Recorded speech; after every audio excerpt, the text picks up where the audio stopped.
Breaking news చూస్తున్నాం. తిరుమలలో కల్తీ నెయ్యి వ్యవహారంపై సిట్ బృందం దర్యాప్తు ప్రారంభించింది. తిరుపతి, తిరుమలలో పర్యటిస్తున్న ఈ బృందం పూర్తిస్థాయి విచారణ చేపట్టనుంది.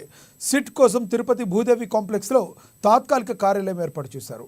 సిట్ అధికారులు 4 బృందాలుగా ఏర్పడి విచారణ చేయనున్నారు. నెయ్యి సరఫరా చేస్తున్న ఏఆర్ డైరీ ఫుడ్స్తో పాటు తిరుమలలో లడ్డు, పోటు విక్రయ కేంద్రాలు, ముడిసరుకు పరిశీలించనున్నారు. లడ్డు తయారీలో పాల్గొనే శ్రీ వైష్ణవులను ప్రశ్నించే అవకాశం ఉందని సమాచారం. విచారణ అనంతరం సిబిఐ డైరెక్టర్కు సిట్ బృందం నివేదిక ఇవ్వనుంది.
తిరుమలలో కల్తీ నెయ్యి వ్యవహారంపై సిట్ బృందం దర్యాప్తు ప్రారంభించింది.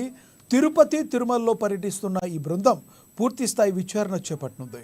సిట్ కోసం తిరుపతి భూదేవి కాంప్లెక్స్లో తాత్కాలిక కార్యాలయాన్ని ఏర్పాటు చేశారు. సిట్ అధికారులు 4 బృందాలుగా ఏర్పడి విచారణ చేయనున్నారు. నెయ్యి సరఫరా చేసిన ఏఆర్ డైరీ ఫుడ్స్తో పాటు తిరుమలలో లడ్డు, పోటు విక్రయ కేంద్రాలు, ముడిసరుకు పరిశీలించనున్నారు.